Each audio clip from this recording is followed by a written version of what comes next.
عدالتی احکامات کو نہیں مانا گیا. جو عدالتی احکامات تھے 3 ججز کے کہ سلمان اکرم راجہ صاحب کے دستخط سے جو لسٹ آئے گی تو ان کو جمعرات کے دن ملنے دیا جائے. لیکن بہرحال ہم یہاں آئے اور پولیس نے ہمیں ایک دفعہ پھر روکا اور وہ احکامات نہیں مانے جا رہے. تو ہم سوچ میں پڑ گئے ہیں کہ جو آئینی اور قانونی راستے ہیں، ہم نے پنجاب کے ہوم ڈپارٹمنٹ کو خط لکھا، ہم نے وفاقی حکومت کو خط لکھا، اس کے بعد جو ہے ہم نے عدالت گئے، عدالت میں پٹیشن دائر کی، عدالت نے اجازت دی.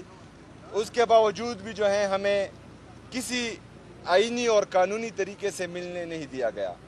اگر فرض کرے پاکستان میں آئین کو روندا جا رہا ہے، قانون کو روندا جا رہا ہے اور کوئی اتنا طاقتور ہے کہ وہ اپنے آپ کو آئین اور قانون سے مبرا سمجھ رہا ہے، تو پھر ہم سوچ میں پڑ گئے ہیں کہ ہمیں آگے کیا کرنا ہے. تو انشاءاللہ تعالی تمام پارٹی لیڈرشپ اس پر ایک بیٹھک کرے گی اور آگے کا لائے عمل جو ہے پارٹی کی مشاورت سے آپ سب کے سامنے آئے گا انشاءاللہ. شکریہ. اچھا، یہ بھی کہنے کچھ اختلافات جا رہے ہیں جو بانی پی ٹی آئی کے کچھ پرانے جو رہنما تھے پی ٹی آئی کے، ان کے حوالے سے چاہ رہا ہے، جو گورنر بھی رہ چکے ہیں، اسپیکر بھی رہ چکے ہیں، کوئی اختلافات سامنے آ رہے ہیں کے پی کے میں اس حوالے سے؟ دیکھیں جی، بالکل کوئی اختلافات نہیں ہے. تمام لیڈرشپ جو ہے کل بھی ایک پیج پر بیٹھی تھی کل رات کو، اور ہم نے آج کے سینٹ کے الیکشن پر جو ہیں بھرپور مشاورت کی تھی.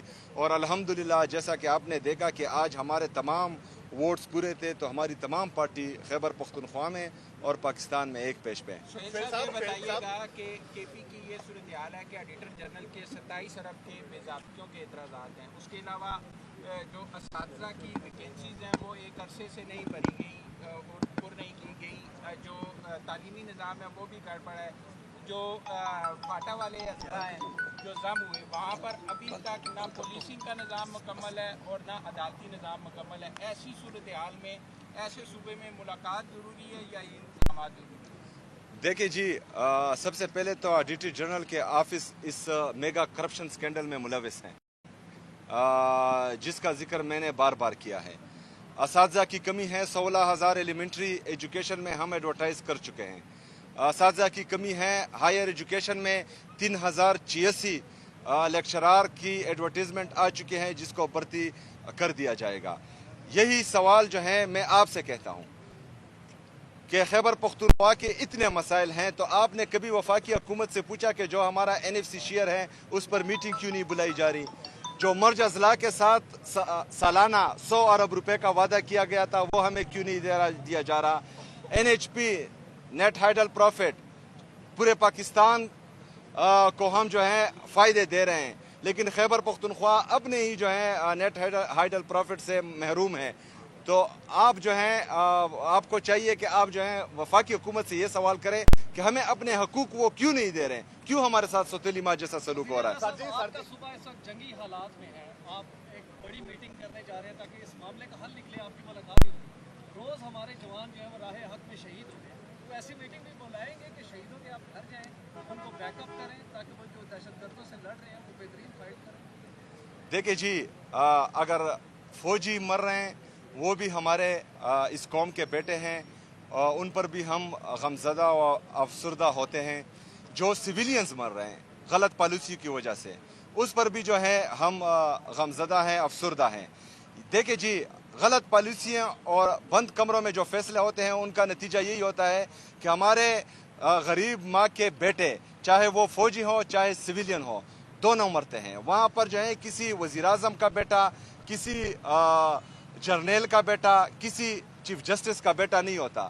یہ غریب ماں کے بچے ہیں. چاہے فوجی لڑ رہا ہے وہ بھی غریب ماں کا بیٹا ہے، وہاں سویلین مر رہے ہیں وہ بھی غریب ماں کے بیٹے ہیں. میری بات مکمل ہونے دیں. ہمارا موقف یہ ہے کہ بند کمروں کے فیصلے جنہوں نے خیبر پختونخوا میں، میرا ضلع خیبر ہے، میرا بھائی گاؤں جو ہے وہ وادی تیرا ہے، جو بندہ وہاں زندگی میں گیا ہے نہ ہو وہ میرے فیصلے کس طرح کر سکتا ہے؟ جو ہمارے وہاں کی حکومت ہیں، وہاں کی پارلیمنٹیرین ہیں، وہاں قومی مشران ہیں، وہاں کے عمائدین ہیں،